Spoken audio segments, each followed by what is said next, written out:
بالله من الشيطان اللعين الرجيم.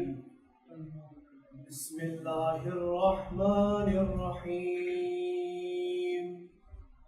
الحمد لله الذي لا يبلغ مدحته القائلون ولا يحصي نعماء العادون ولا يؤدي حقه المجتهدون الذي لا يدركه بعد الهمم ولا يناله غوص الفتن الذي ليس لصفته حد محدود ولا نعت موجود ولا وقت معدود ولا أجل ممدود وطال الخلائق بقدرته ونشر الرياح برحمته وصل على جميع الأنبياء والمرسلين سيما خاتمهم وأفضلهم سيدنا وسيد الكونين جد الحسن والحسين أعني بالقاسم مصطفى محمد اللهم صل على محمد وآل محمد وصل على أهل بيته الطيبين الطاهرين المعصومين المنتجبين ولعن الداعين على أعدائهم إلى يوم الدين. وأما بعد فقد قال الله تبارك وتعالى في كتاب المجيد والفرقان الحميد. أعوذ بالله من الشيطان الرجيم. بسم الله الرحمن الرحيم. والعصر إن الإنسان لفي خسر إلا الذين آمنوا وعملوا الصالحات وتواصوا بالحق وتواصوا بالصبر. اللهم صل على محمد وآل محمد. حمد ہے اس خدا کی جس کے قبضہ قدرت میں تمام کائنات کا نظام ہے. شکر ہے اس خدا کا کہ جس نے تمام مخلوقات کو خلق کیا اور ان کو ہدایت کی طرف، ان کو کمال کی طرف ہدایت کر رہا ہے. خداوند تبارک و تعالی قرآن میں سورہ عصر میں ارشاد فرما رہا ہے، والعصر، زمانے کی قسم، انسان خسارے میں ہے مگر وہ لوگ جو ایمان لے آئے. ان دنوں میں ہم اس نسخے پر بات کر رہے تھے کہ انسان خسران مبین سے بچ سکے اور فوز عظیم پر فائز ہو جائے. ایمان پر گفتگو تھی کہ ایمان کیا ہے. قرآن کی مختلف آیات سے اس کی توضیح اور اس کے معنی کی جستجو کر رہے تھے. قرآن میں اللہ نے ارشاد فرمایا، لما يدخل الایمان فی قلوبکم، کہ ابھی ایمان يدخل الایمان فی قلوبکم، ابھی ایمان تمہارے دلوں میں بھی داخل نہیں ہوا. جس سے معلوم ہوا کہ ایمان ایک امر قلبی ہے. اسلام اور ایمان میں فرق یہ ہے کہ اسلام ظاہر ہے، ایمان باطن ہے. ایمان روح اسلام ہے اور یہی ہمارا موضوع تھا. دوسرے الفاظ میں کہوں تو اسلام یعنی انسان دین میں داخل ہو جائے. اسلام یعنی انسان دین میں داخل ہو جائے اور ایمان یعنی دین انسان میں داخل ہو جائے. اسلام یعنی انسان دین میں داخل ہو جائے، ایمان یعنی دین انسان میں داخل ہو جائے. یہ امر قلبی ہے.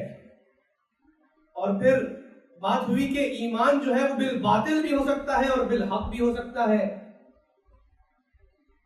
تو جو بالباطل ہوتا ہے وہ جہل پر ایمان ہوتا ہے اور جو بالحق ہوتا ہے وہ عالمانہ ایمان ہوتا ہے. اس پر بہت گفتگو ہو سکتی ہے. صرف کسی کے لیے بیان کرنے کے لیے، اس کی توضیح کے لیے ایک اشرا چاہیے. اور اس پر کہا کہ ہم کیونکہ بچپن سے بہت سی چیزیں سنتے آئے ہیں تو ممکن ہے کہ حق اور باطل مکس ہو گیا ہو، تو انسان کو چاہیے جستجو کرے، تحقیق کرے. اور کچھ واقعات بیان کیے کہ جن لوگوں نے نظر ثانی کی اور وہ مذہب حقہ کی طرف رہنمائی ہوئی. اب ایسے ایک شخص ہے کہ جب علم اور نفس کے درمیان رابطہ قائم ہوتا ہے تو وہ عالمانہ ایمان ہوتا ہے. ایمان یعنی نالج اور نفس کے درمیان ایک تعلق قائم ہو جائے. لیکن نالج، اگر نالج نہ ہو، جہل ہو، خود ساختہ ہونا ایمان ہے. اب مثال کے طور پہ ایک صاحب نے کہا حدیث خلیفتین میں جب ان سے سوال ہوا کہ رسول خدا 2 خلیفہ چھوڑ کر گئے ہیں، صحیح مسلم صحیح بخاری کی حدیث ہے، تو اس پہ جرح کرنے کے بعد کہنے لگے کہ قرآن کا خلیفہ ہونا سمجھ میں آتا ہے، لیکن اگر اہل بیت کو خلیفہ بنایا ہوگا تو اس سے شرک لازم آتا ہے. اب سوال ہے کہ شرک اور خلیفہ بنانے لازم آنا یہ کون سی معقول بات ہے؟ آپ لوگوں کی سمجھ میں آتی ہے تو مجھے بھی بتا دیجیے کہ یہاں پہ کیسے شرک لازم آتا ہے. اور ویسے تو وہ صاحب بہت سی حق باتیں بھی کرتے ہیں، سچ باتیں بھی کرتے ہیں، جہاں پر اہل بیت کا دفاع کرتے ہیں، ان کے ممنون و مشکور ہے، اللہ ان کو جزائے خیر دے. لیکن جہاں وہ دوسروں کو پھکیاں دیتے رہتے ہیں، ان کے لیے ہے کہ بھائی قرآن ذرا غور سے پڑھ لیجئے کہ قرآن کے اندر اگر آپ تدبر کر لیں گے آپ کا یہ مسئلہ بھی حل ہو جائے گا. کیا یوسف یعقوب کے بیٹے نہ تھے؟ یوسف بھی نبی تھے، یعقوب بھی نبی تھے. کیا موسیٰ ہارون کو خلیفہ بنا کر نہیں گئے تھے؟ اعلان نہیں کر کے گئے تھے، تعین کر کے نہیں گئے تھے؟ اور اگر آپ نبوت کی بات کرتے کہتے نہیں حکومت کی بات ہو رہی ہے، تو کیا قرآن نہیں فرماتا بورثہ سلیمان داؤد، سلیمان جو ہے وہ داؤد کے وارث بنے؟ نہ صرف نبوت میں بلکہ ان کو حکومت ملی.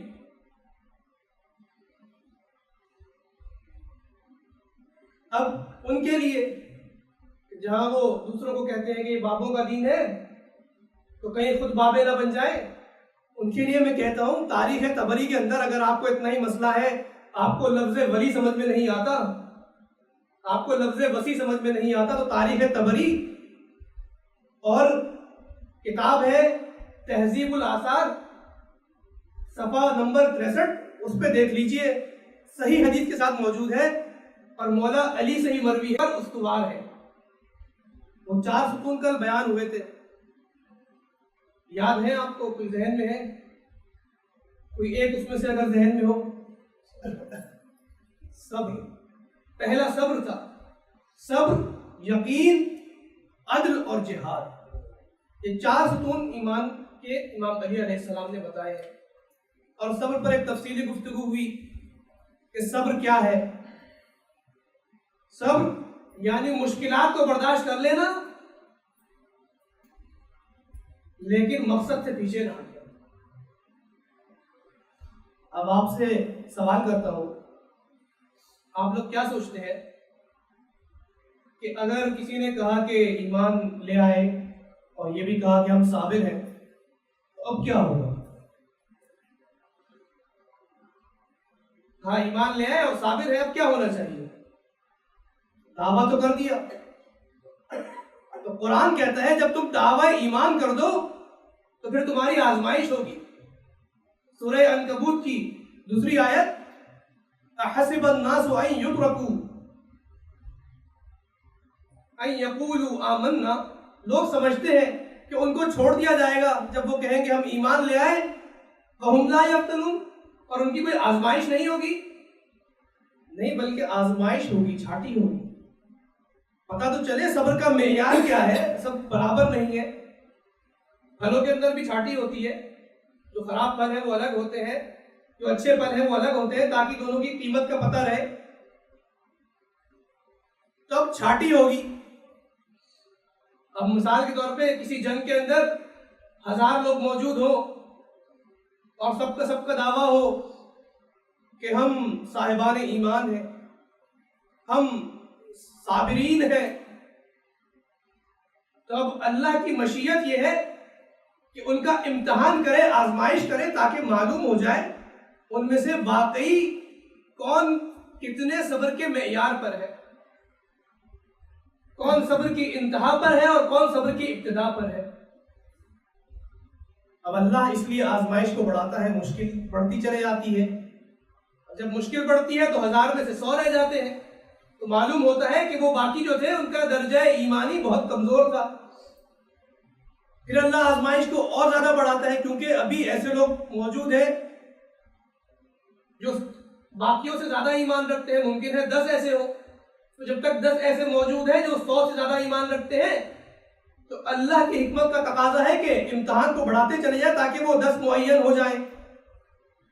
لیکن جب میدان جہاد میں 10 رہ گئے، اب بھی اگر ان میں کوئی ایک ایسا موجود ہے تو ان سب سے زیادہ ایمان رکھتا ہے اور صابر ہے، تو اللہ کی حکمت کا تقاضا ہے کہ مشکل اور آزمائش بڑھتی چلی جائے۔ اور اب جب آزمائش بڑھتی چلی جائے اور ایک شخص تک وہ تنہا کھڑا رہ جائے تو پھر جبریل کو بھی کلمہ پڑھنا پڑتا ہے، لا فتح الا علی، لا سیف الا ذو الفقار۔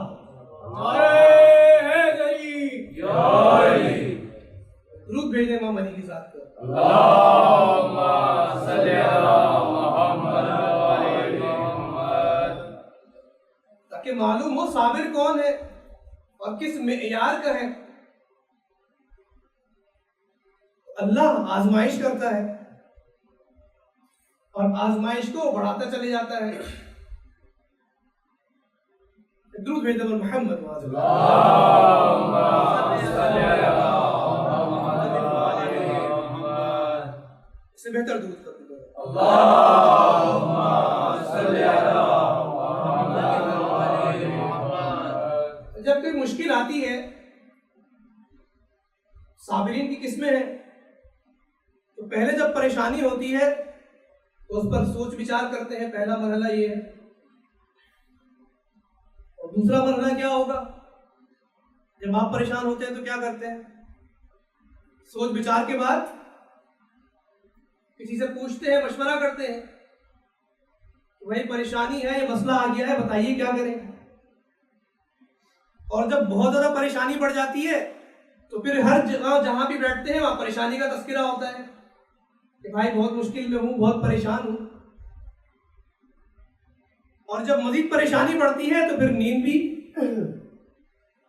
نہیں آتی، راتیں جاگ کے گزرتی ہے۔ یہ آخری مرحلہ ہوتا ہے پریشانی کا، اس قدر پریشان ہے کہ نیند نہیں آتی، اور پھر نیند کی دوائیاں شروع ہو جاتی ہیں۔ جدید زمانے کے اندر خصوصاً جیسے جیسے سائنس ترقی کر رہی ہے، انسان سائنس میں بہت آگے بڑھ رہا ہے، لیکن اگر آپ دوائیوں کا استعمال دیکھیں، نیند کی گولیوں کی دوائیوں کا استعمال، جو نیند کی دوائی ہے اس کی گولیاں، اس کا استعمال بڑھتا چلے جا رہا ہے۔ تو معلوم ہوتا ہے کہ سائنس تو ترقی کر رہی ہے لیکن انسان کے پاس ابھی اطمینان نہیں ہے۔ تو وہ اطمینان سائنس سے نہیں بلکہ ایمان اور صبر ہے جو انسان کو اطمینان عطا کرتا ہے، جو اس کو قرار دیتا ہے، جو اس کو سکون بخشتا ہے۔ الا بذکر اللہ تطمئن القلوب، کہ اللہ کی یاد میں انسان کی زندگی معنی خیز ہوتی ہے، اس کو اطمینان آتا ہے۔ جیسے جیسے سائنس ترقی کر رہی ہے لیکن انسان پریشان تر نظر آ رہے ہیں، ڈپریشن کا شکار ہے۔ چھوٹے چھوٹے بچے اب کہتے ہیں ہمیں ڈپریشن ہو گیا ہے۔ تو صبر نہیں ہے اور صبر سکھایا نہیں جاتا۔ جو ہمارے یہاں ہمارے معاشرے میں جو فلمیں، ڈرامے اور ٹی وی پر جو بچے دیکھتے ہیں، اس میں جذبات کو قابو کرنا نہیں سکھایا جاتا، صبر نہیں سکھایا جاتا، بلکہ جذبات کیسے ابھرتے ہیں اور کیسے ابھارنے ہیں یہی سکھایا جاتا ہے۔ یہ دنیا ایکسپریشن کی دنیا ہے، آپ ایکسپریس کیسے کرو؟ کچھ بھی ایکسپریس کرو، کچھ بولنا ضروری ہے، کچھ بولو، کچھ کرو۔ چھوٹے چھوٹے بچے ویلاگز بنا رہے ہیں، جو بھی دل چاہے بولتے رہو، ایکسپریس کرو کچھ۔ کھانا کھایا جب تک تصویر نہیں لگائی تو کھانا ہی نہ ہوا، اب وہ اسٹیٹس پہ لگائیں یا پھر اسنیپ چیٹ پہ اسٹریک بنائیں، وہ اسٹریک نہیں ٹوٹنی چاہیے۔ لوگوں کو لگایا ہوا ہے اس کام میں کہ آپ نے اپنے آپ کو ایکسپریس کرنا ہے۔ اگر ابھی یا قدیم زمانے میں کسی کو آپ سڑک پہ گزرتے جا رہا ہو، آپ کا دوست جا رہا ہو، کوئی بھی جا رہا ہو، پوچھے پتہ ہے آپ نے میں نے آج کیا کھایا تھا صبح، پھر شام کو دروازہ کھٹکھٹایا اس کا کہ پتہ ہے آپ کو میں نے کیا کھایا تھا، تو لوگ کہیں گے کیسا بد تہذیب آدمی ہے، کیسا پاگل آدمی ہے۔ لیکن آج کل ان پاگل لوگوں کو اور ان بد تہذیبیوں کے لیے ایک مہذب ذریعہ نکال دیا ہے اور ان کو یہ چیز دے دی گئی ہے کہ بھائی ایکسپریس کرو جتنا کر سکتے ہو. یہی عقل مندی ہے. دنیا ان کو دانا سمجھتی ہے, اسی پر ان کو پیسے ملتے ہیں. اس کے نتائج نظر آ رہے ہیں کہ جو تفکر ہے, جو کوالٹی کانٹینٹ ہے, وہ معاشرے کے اندر نہیں ہے. تو صبر سیکھنا چاہیے. پہلے زمانے میں کچے گھر تھے لیکن لوگ اطمینان سے سوتے تھے. اب گھر اچھے ہیں, گاڑی بھی ہے, لیکن اطمینان قلب نہیں ہے, نیند نہیں آ رہی, پریشانی ہے. یہ مقدمہ آپ کے ذہن میں کہ 4 مراحل ہو گئے کہ پہلے جب پریشان ہوتے ہیں خود سوچتے ہیں, پھر چند اچھے احباب سے تذکرہ کرتے ہیں, مشورہ کرتے ہیں. اس کے بعد تیسرا مرحلہ کیا ہے کہ ہر جگہ بیٹھتے ہوئے بولنا شروع ہو جاتے ہیں. اور چوتھا مرحلہ یہ ہے کہ نیند نہیں آتی. اب اگر یہ مقدمات ذہن میں ہیں, آئیں چلیں دارالندوہ کی طرف. دارالندوہ میں مشرکین مکہ نے ایک اجلاس کیا. وہاں پر ایک اجلاس کیا, ایک جلسہ کیا, اور اس میں اجلاس بلایا, جلسہ کیا, اور اس میں اس بات پہ ڈسکشن ہوئی کہ رسول خدا جو بات لے کر آئے ہیں, ہم نے ان کو جنون کی نسبت دی, نعوذ باللہ, ہم نے ان کو برا بلا کہا, ہم نے ان کو جادو کی نسبت دی, لیکن جو ان کی باتیں ہیں ان کا ہم مقابلہ نہیں کر سکتے کیونکہ وہ حق کی باتیں کرتے ہیں. اور قرآن نے کہا ہے کہ اللہ اپنے نور کو کامل کر کے رہے گا, اور یہ اپنی پھوکوں سے سورج کو بجانا چاہتے ہیں. اب جب یہاں پہ جمع ہوئے تو کیا کریں, ایک کا قتل کریں, تو قتل کریں گے تو بنو ہاشم انتقام لیں گے. تو ایک شیخ نجدی جو جس کو کسی نے آج تک دیکھا نہ تھا اور کہتے ہیں کہ شاید شیطان تھا, اس نے آگے بڑھ کے کہا کہ میرا ایک مشورہ ہے, ہر قبیلے سے ایک فرد کو لو اور سب مل کے رسول خدا پر حملہ کرو. جب وہ رات کو سو رہے ہو, رات کی تاریکی میں, شب میں حملہ کرو, تاکہ بنی ہاشم جو بنو ہاشم ہے وہ سب سے بدلہ نہیں لے سکتے. بہت سارے قبیلے جب ہوں گے کس کس سے بدلہ لیں گے. تو شیطان نے مشورہ دیا اور سب نے اس مشورے کو تسلیم کیا اور ہر قبیلے سے ایک فرد کو معین کیا. اب اس کی خبر جبرائیل نے رسول خدا کو دی. جب رسول خدا کے پاس یہ اطلاع آئی وحی کے ذریعے, اور جبرائیل نے بتایا کہ یہ نقشہ ہے اور علی کو آپ کے بستر پر سونا ہوگا. اب مولا علی کے پاس رسول خدا آئے اور کہنے لگے, فرمانے لگے, تفصیل بتائی کہ دارالندوہ میں یہ واقعہ ہوا ہے اور میری جان کے در پہ ہے. اے علی, کیا آپ میرے بستر پر سو جائیں گے؟ توجہ ہے. تو اب ایک مشکل مرحلہ ہے, پریشانی کی بات ہے. تو کہیں جب پریشانی آتی ہے تو انسان سوچتا ہے یا کہتا ہے مجھے کچھ مہلت دے دیجئے, انکار نہ کرے, یا کسی سے مشورہ کرے گا یا تذکرہ کرے گا. تو یہاں کہیں نہیں ملتا کہ امام علی نے یہ کہا ہو, انکار نہ کیا ہو کہ مجھے تھوڑا سا وقت دے دیجئے, میں سوچ لوں, سوچ بچار کر لوں, یا مشورہ کر لوں کسی سے. یہ کہیں نہیں ملتا تاریخ میں. بلکہ امام نے کہا یا رسول اللہ, کیا میرے سونے سے آپ کی جان بچ جائے گی؟ یہ سوال نہیں کہ میری جان بچے گی یا نہیں, آپ کی جان بچ جائے گی. رسول خدا نے فرمایا نعم یا علی, میری جان بچ جائے گی. بس یہ سننا تھا کہ سجدہ شکر میں گر گئے اور چہرے پر مسکراہٹ آ گئی. اب جب بستر نبی پر سوئے ہیں تو مولا علی تو وہ ہیں کہ جو رات کو سوتے نہیں ہیں, رات عبادت میں گزرتی ہے, شب بیداری میں گزرتی ہے, شب زندہ داری میں گزرتی ہے, تہجد کی نماز میں گزرتی ہے. لیکن علی جانتے ہیں کہ اس وقت سونا ہے اور نبی کی جان بچ جائے گی, تو یہ سونا جو ہے, اب اگر انسان پریشان ہو تو اس کی نیند اڑ جاتی ہے. مولا متقیان فرماتے ہیں کہ علی آج تک زندگی میں اتنی سکون کی نیند نہیں سویا جتنی شب ہجرت کو سویا.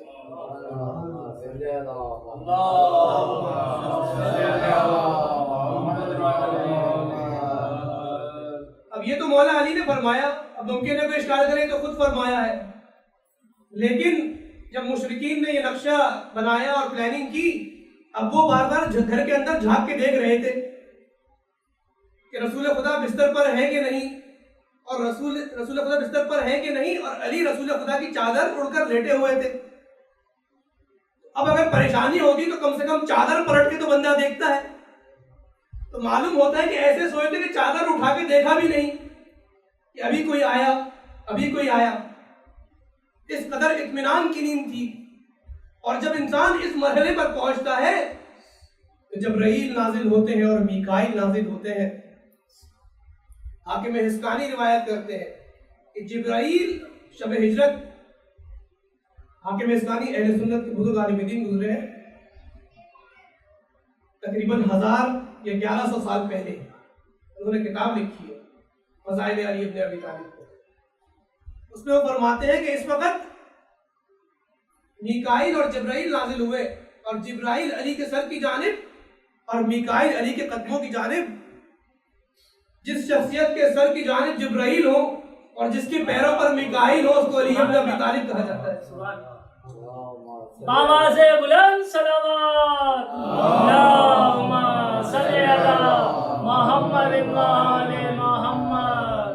اور فرماتے ہیں اے ابن ابی طالب، اے ابو طالب کے بیٹے، اے ابو طالب کے بیٹے، اللہ آپ پہ فخر و مباحات کرتا ہے۔ سبحان اللہ۔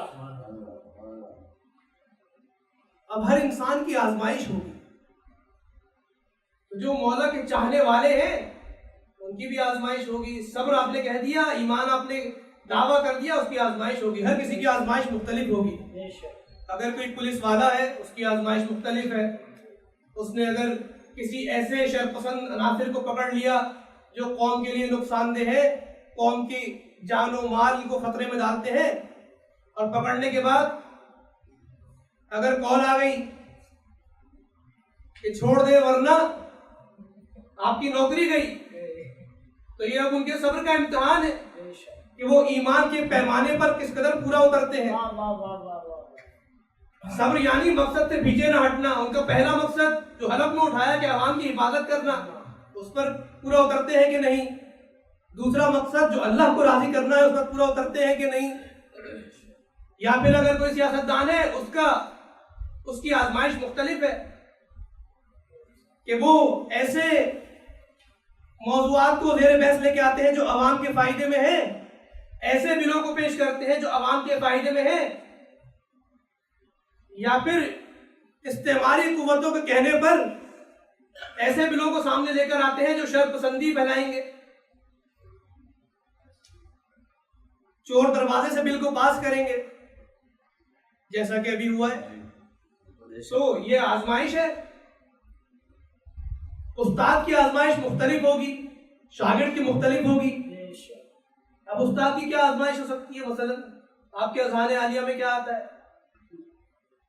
مثلا ایک استاد ہمیں بتا رہے تھے کہ ایک بچے کا ہم نے پیپر جب لیا تو جو کاپی تھی آنسرز کی وہ خالی تھی، لیکن اس میں خالی چیک بھی رکھا تھا۔ کاپی خالی تھی اور خالی چیک بھی رکھا تھا، اور ساتھ میں موبائل نمبر لکھا تھا۔ اب یہ استاد کا امتحان ہے کہ وہ اپنے ایمان پر ثابت قدم رہتا ہے یا کہتا ہے مجھے تو یہاں پر بہت کم تنخواہ ملتی ہے، میں بھی کوئی فائدہ اٹھاؤں۔ یا شاگرد ہے، اس کا امتحان مختلف ہے کہ وہ جس کلاس میں ہے، جو اس کا مقصد ہے، اس کے لیے کیسی تیاری کر رہا ہے۔ جب اس کو چیٹنگ کے مواقع مل رہے ہیں، چیٹنگ کر رہا ہے کہ نہیں کر رہا۔ اب ہم نے تو یہاں پہ دیکھا، ایک گروپ بھیجا محمد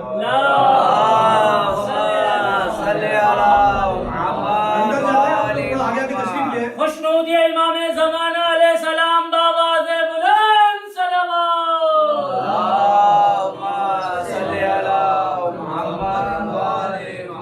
نعرہ حیدری۔ اب ہر فیلڈ کے اندر آپ جو ہے اپنی فیلڈ کے اندر اس کو لاگو کرتے جائیں۔ میں کلیہ دے رہا ہوں تو اب آپ کی آزمائش کیسے ہوگی؟ اگر آپ ریکروٹر ہیں،